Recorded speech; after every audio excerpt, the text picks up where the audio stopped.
so much. Thank you so much. Please have a seat. Thank you, and thank you so much to President Schuler. On a day that we are talking about history-making women, it is phenomenal to have worked alongside you and to have had a front-row seat to your history-making leadership. And I also want to thank my friend and colleague, Secretary Deb Haaland, for making the announcement about this monument here at the Frances Perkins Building today.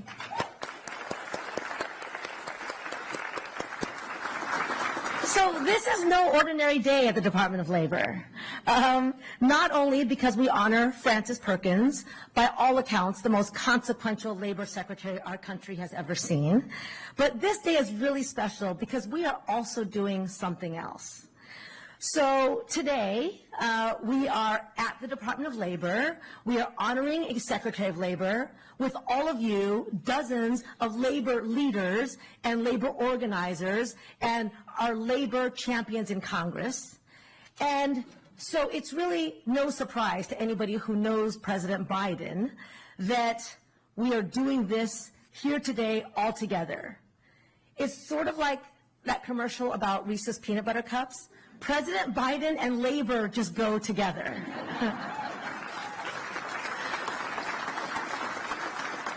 Now, Mr. President, you have made history time and time again with your commitment to working people. And while you are here to honor one of my predecessors, we're here to induct you into the Labor Hall of Honor.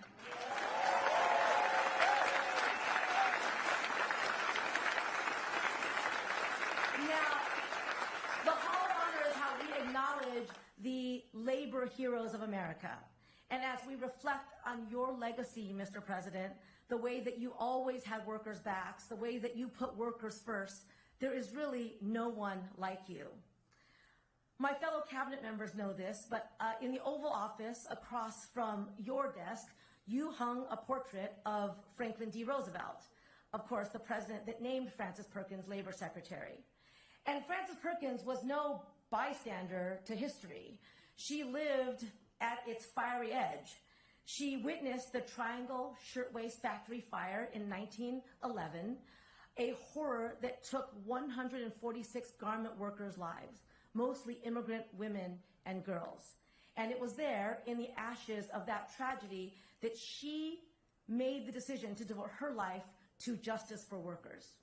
And it's a reminder that how we use our power matters.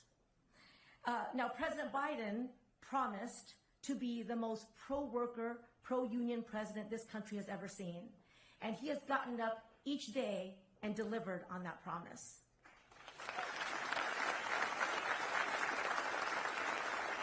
Never before has a president wielded the power of the office so unapologetically on behalf of the people who break their backs, building our bridges, teaching our children, picking our crops, nursing our sick, making the things we rely on, connecting our communities, and making our country function. And never before has a president so thoroughly dismantled the rusty machinery of trickle-down economics. The decades-long con that has told working people to just be patient while CEOs got rich. We know who's in the room today, obviously. Mr. President, you haven't just spoken about being pro-worker, you have acted on it every single day. From the outset, you told Amazon warehouse workers from Bessemer, Alabama to Staten Island, New York, that the right to organize was theirs, full stop, without interference, without coercion, and without the corporate bullying that's all too common. As President Schuler already mentioned, you are the first sitting president to walk a picket line, a sitting president throwing his weight behind labor's most fundamental first principle of the way to exercise power and resistance. You have protected workers' wages and benefits and made it clear that federal dollars are not blank checks, that under your watch, unprecedented federal investments in infrastructure, manufacturing, clean energy, and our environment don't just repair roads and replace pipes and build factories, but build lives by creating good jobs that sustain families and communities. This is not empty rhetoric or fleeting gestures. These actions are seismic. When you said unions make America strong, it mattered. And today, unions are more popular than they have been in my lifetime. Maybe even in yours, Mr. President. Since you came to office, union election petitions have doubled, and 400,000 workers have joined a union for the first time. Pensions that were on the brink of collapse have been salvaged, allowing workers to retire with security and dignity, the security and dignity that they earned. Under your leadership, worker fatalities and injuries are down, and employers who hire children to do dangerous jobs know, not on your watch.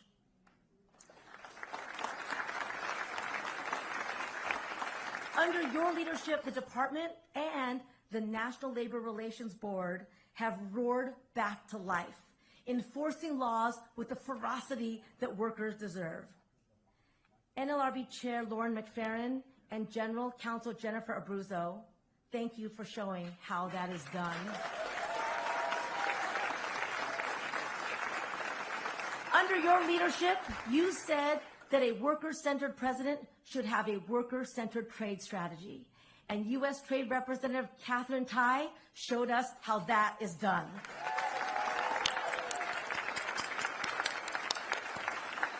You've said again and again, collective bargaining works. And on your behalf, I have been at the bargaining table more times than several of my predecessors combined. We've set a new standard, not just for the number of collective bargaining agreements that we've helped achieve, but the nature of our engagement. We come to the table not to pressure parties to come to an agreement, but to achieve outcomes that value workers for what they are worth. When dock workers on the East Coast and the West Coast were negotiating their contracts, a lot of people said, invoke Taft-Hartley, the way your predecessors have done in the past. In fact, when companies said to me, just use Taft-Hartley, this president did it, I would look them in the eye and say, do you know who my boss is? That is not going to happen. And under your watch,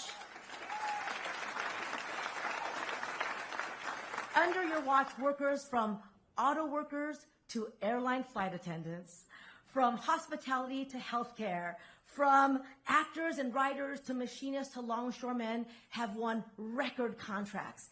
And those gains, most of them are locked in for the next 4 years or more.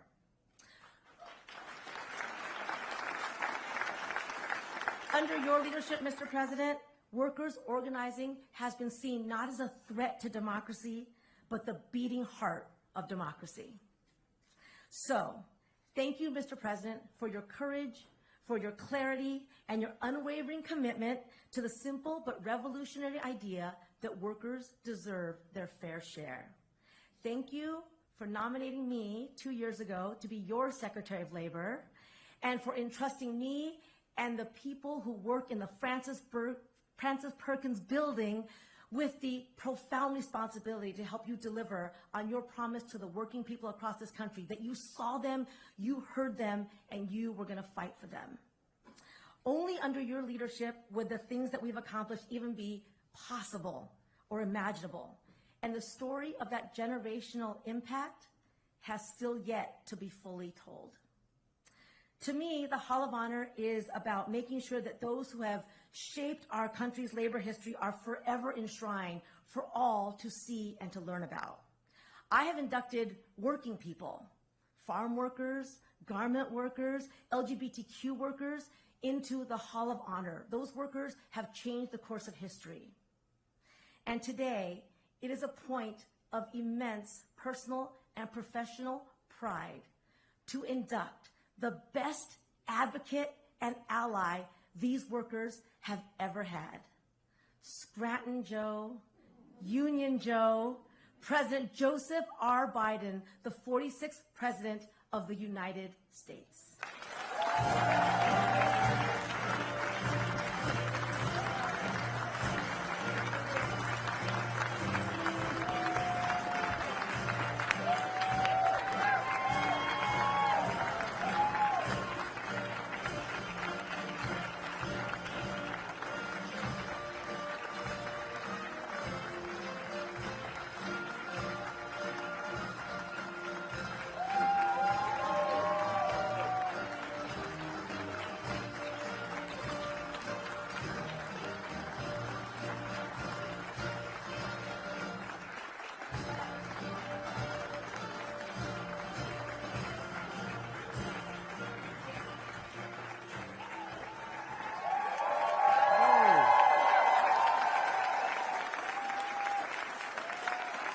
It's a good day.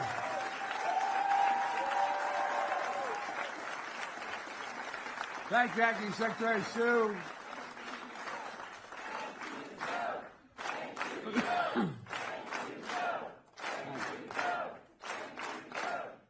I had no choice. My grandfather come down from heaven if I didn't do this. Excuse me, I have a little bit of a cold. Folks, it's an incredible honor. I really mean that. And I want to thank Acting Secretary Sue and the Department of Labor for this incredible honor. You know, I measure the importance of any award I ever received, basically character and consequence of the organization that's bestowing it. And the Department of Labor is an organization of character and consequence. And I'm honored. I'm honored to be joined today by leaders of character and conscience. Many of you sit right here in the front row. I have my cabinets here.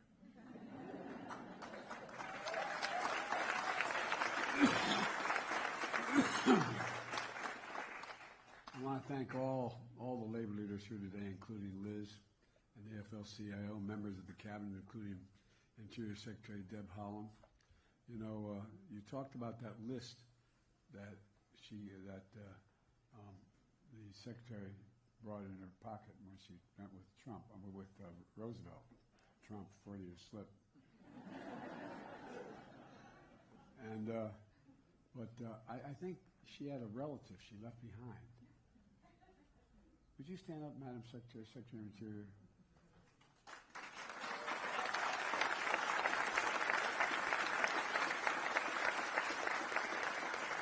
I've been around a long time. She's the only secretary I've ever worked with or had working for me.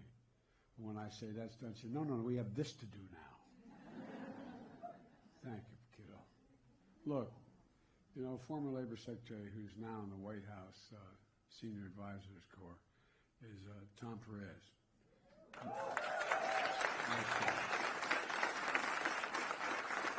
Tom, thanks for sticking with me. And members of Congress, including Maine Senator Angus King and Shirley Pingree, where are you guys? All of us right there.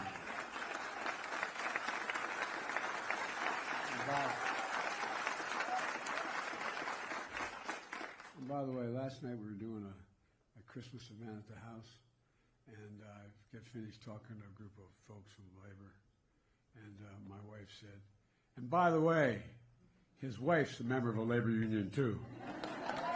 I'm Joe Biden's husband. She's not here today, but she's been a long-time union member of the National Education Association.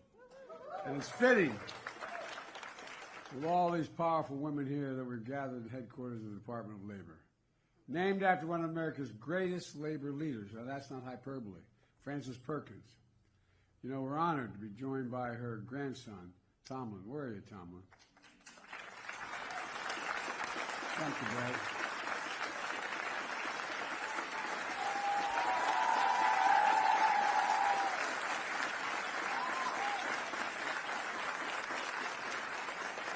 Saturday, March 25th, 1911.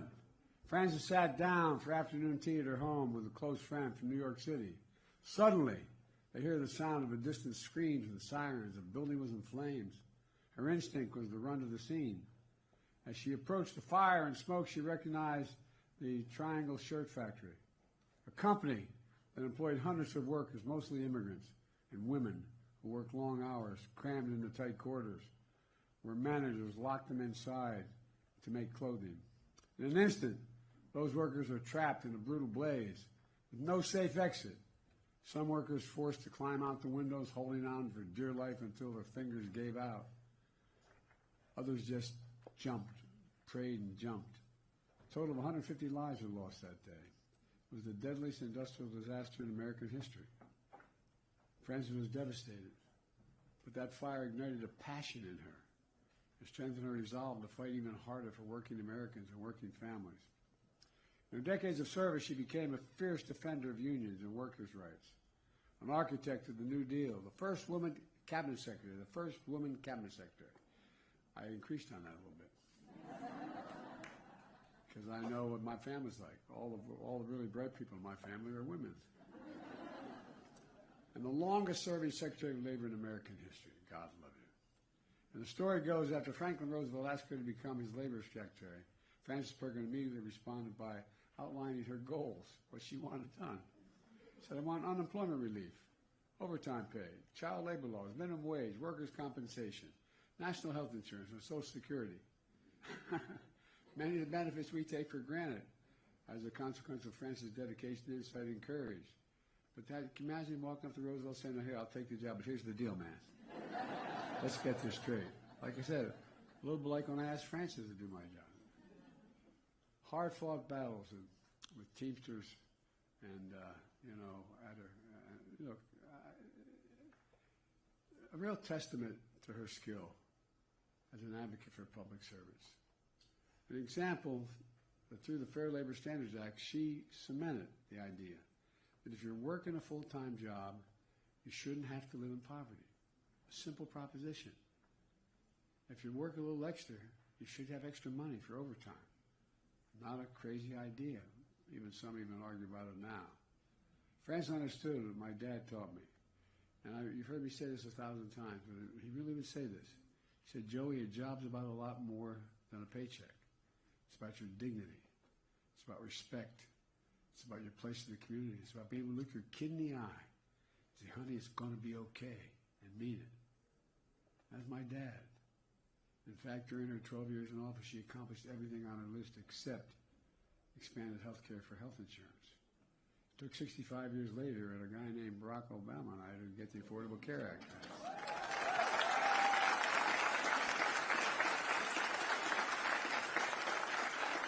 But thank God all of us here protected and expanded the Affordable Care Act. Look, it's clear that Frances Perkins and a generation of activists and labor leaders laid the groundwork for much of what we've accomplished in the last 4 years. We're fundamentally transforming the economy by breaking an economic orthodoxy that has failed this nation for generation after generation, in my view. Trickle-down economics, the notion that if the wealthy do very, very well, a little will trickle off their tables onto our kitchen table. My dad used to say, nothing ever trickled on my table, honey. No, I'm serious. My dad was a really well-read man who didn't get to go. He went accepted at Johns Hopkins, but during the war he never got to go. But my dad was a well-read guy. Well, the primary benefits to the very wealthy and biggest corporations were trickle-down economics. And that didn't do much for working people in the middle class and left too many people behind. Together we built an economy from the middle out and the bottom up, not the top down. Because we know this simple truth. Wall Street didn't build America. The middle class built America. And unions built the middle class. That's a fact. In fact, the Secretary of Treasury will tell you, I asked her to do a study because I was going to get hit because I knew they'd say by having unions increase in their numbers and their wages go up, we were going to cost people things. Guess what? The study the Treasury did show that when unions do well, all workers do well. Union and non-workers across the board. It matters, it works, it's fair. Kamala and I are so proud of the great job creation record of actually the greatest job creation of any single president in a single term. Over 6 million new jobs so far, including 1.5 million manufacturing and construction jobs. Good paying jobs you could raise a family on, don't have to require a 4-year degree. And get this, there are more women, especially mothers in the workforce, than ever before in American history.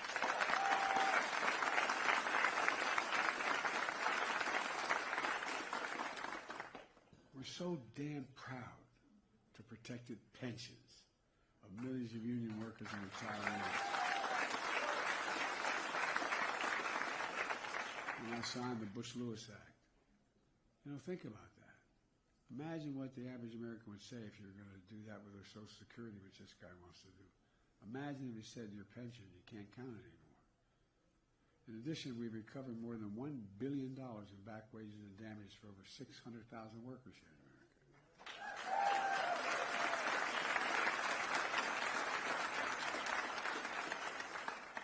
We push for a right to a living wage and your right to overtime pay.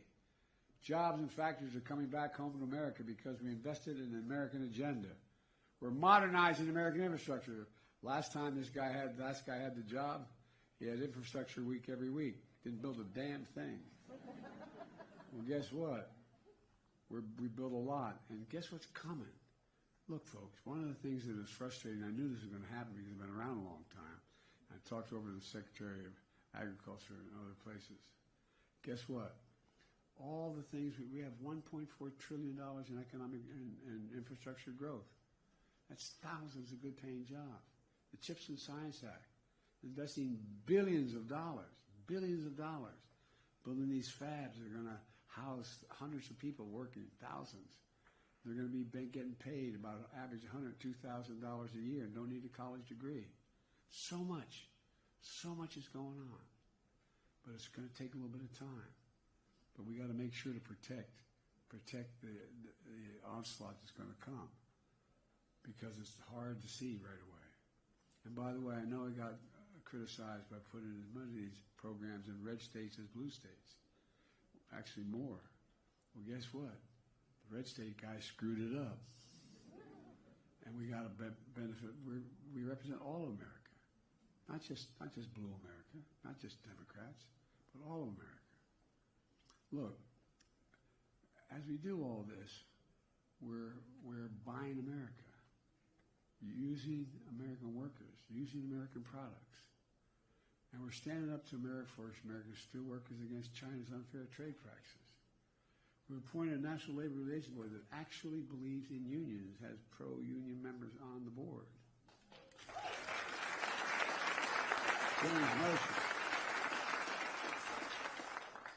And a special thank you to the chair of the board, Lauren McFerrin.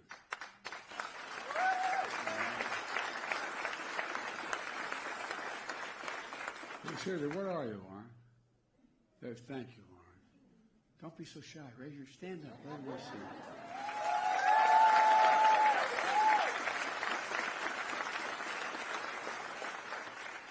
There's no accident that petitions to form unions have doubled under my presidency. I got all this credit for walking the picket line. It never crossed my mind not to walk the picket line. No, I'm serious.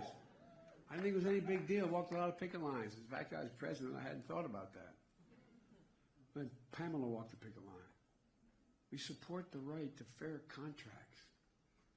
Here's one, that doesn't get enough attention. When workers in sectors like construction, manufacturing, mining inhale toxic silica dust on the job, can lead to lung cancer and other deadly diseases. It's been a major problem for decades, even under Secretary Perkins. She led an investigation, but despite the science, big business blocked the regulation. But not on our watch, not on your watch. With your help, we carried Francis Mano and issued a rule that finally reduces such dangerous exposure. And by the way,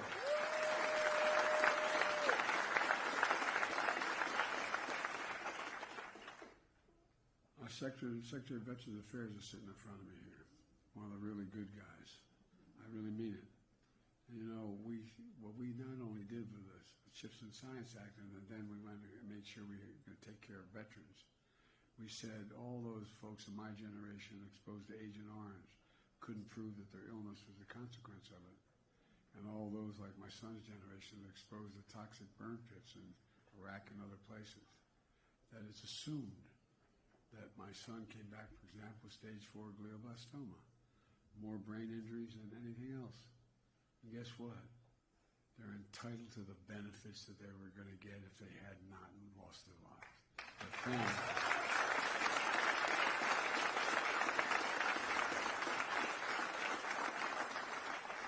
And I've lived here a little bit. I think the American people are beginning to figure out all we're doing is basically decent and fair. Just basically decent and fair. We have a lot of sacred obligations. I got in trouble for saying this before. But we only have one truly sacred obligation. To prepare those we send into harm's way and prepare for them and their families when they come home. And that's a simple proposition. Finally, that's happening. What you got, another million now? 1 million you're taking care of. Make no apologies. I'm so damn proud of that.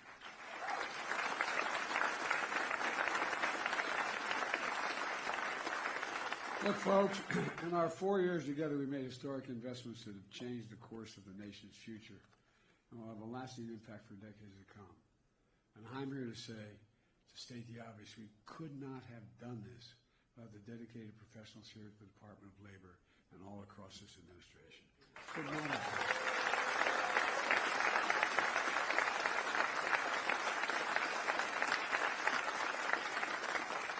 And I'm damn proud to be known as the most pro-labor administration in American history, because we are. We are. We make no apologies.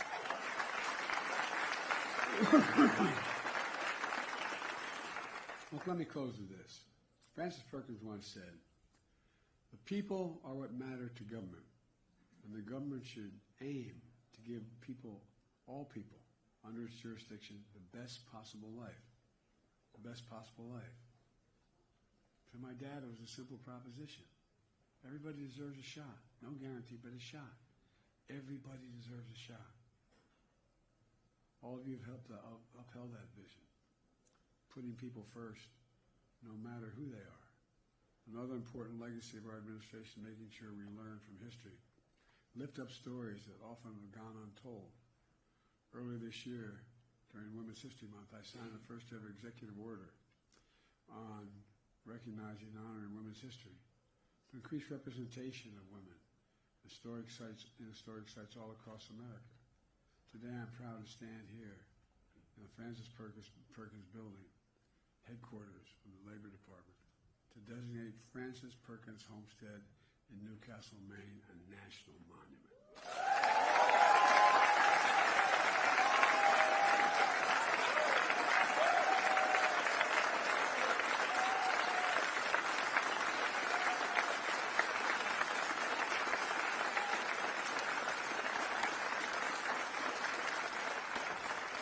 Secretary Holland is also going to be announcing 5 new National Historic Landmarks to honor women's contributions to American history.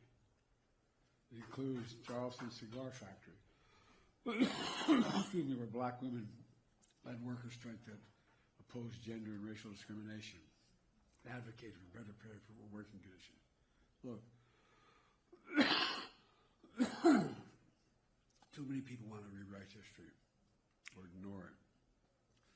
Look, all we want to do is make sure we record history, the good, bad, and the indifferent, who we are.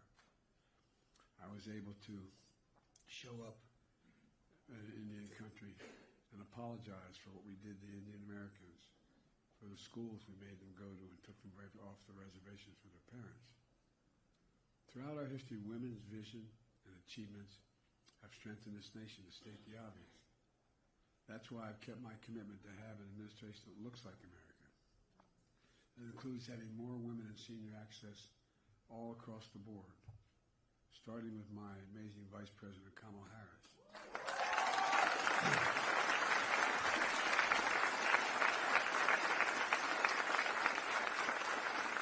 It's about time we honor them in building an American Women's Museum, History Museum on the Mall. And the Women's Suffrage National Monument on the National Mall. And by the way, it's time for Congress to move and authorizing that legislation moving forward. They should do it now before this Congress ends.